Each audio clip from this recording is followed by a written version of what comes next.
Welcome to Coaching for Creatives with Kirsten. My name is Kirsti Call.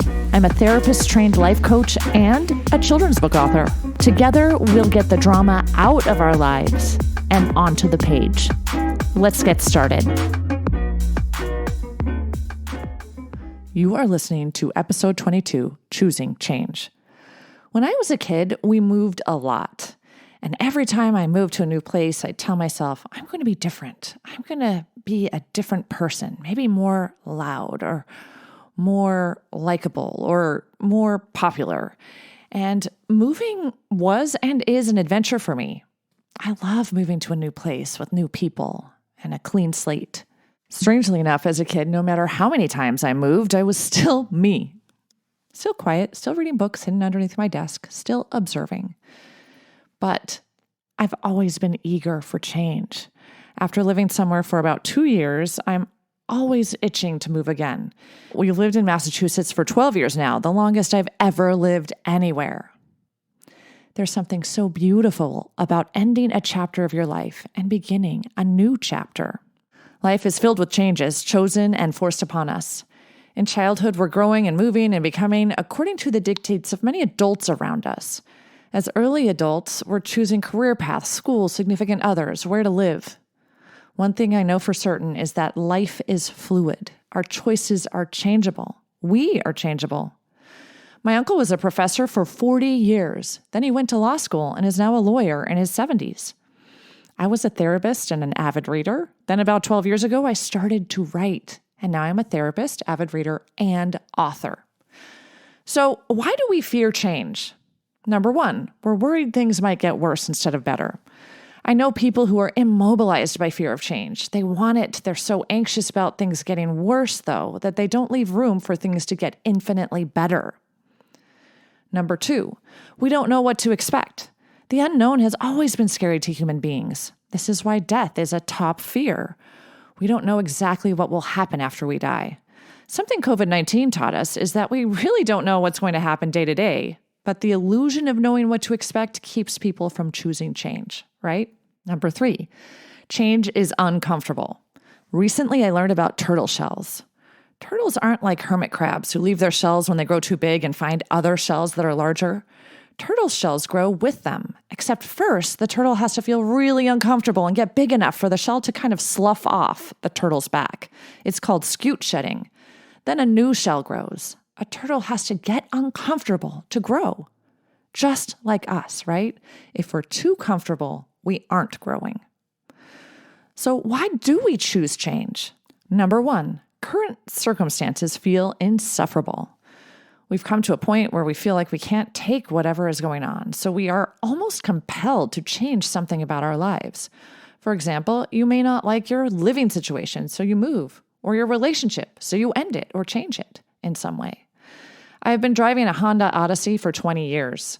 When my original minivan hit 10 or 11 years or maybe 12 years, it was a wreck inside and out. It was really terrible.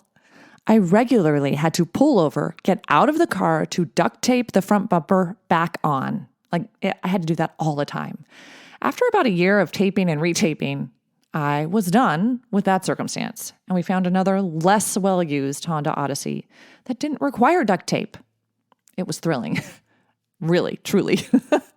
Number two, status quo is boring. Perhaps you feel like you're stuck. Maybe the routine feels rote.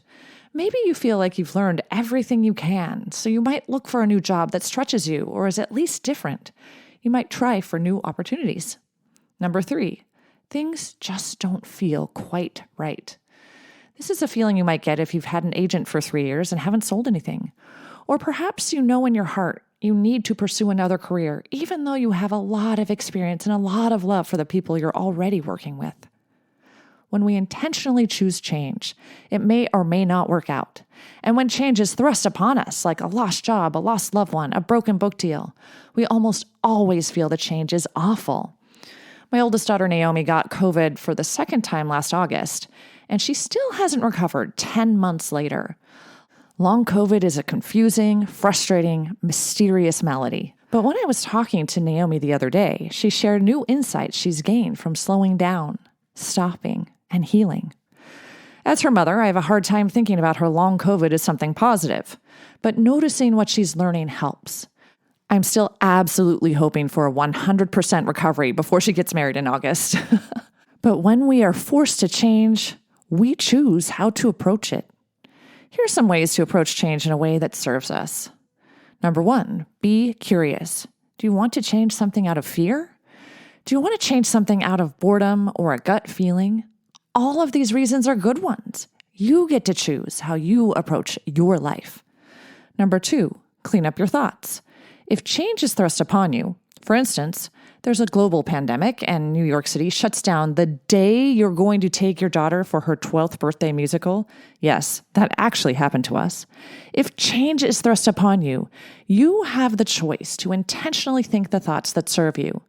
Instead of thinking, this is the worst timing, we were all set up to take Sophia on her birthday trip.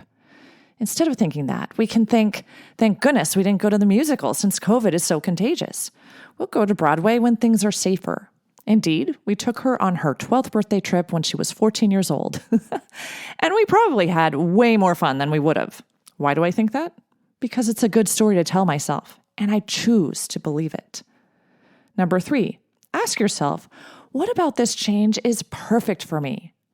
And if you like your answer, and you can make the change, go for it. This change could be what takes your life to the next level. Change is easier for some people than others, but change is also inevitable for all people. So go forth intentionally. Perhaps it is the beginning of a new chapter for you. Be dauntless as change is thrust upon you. Be dauntless as you choose change, because change may be exactly what you need. Until next time, keep smiling.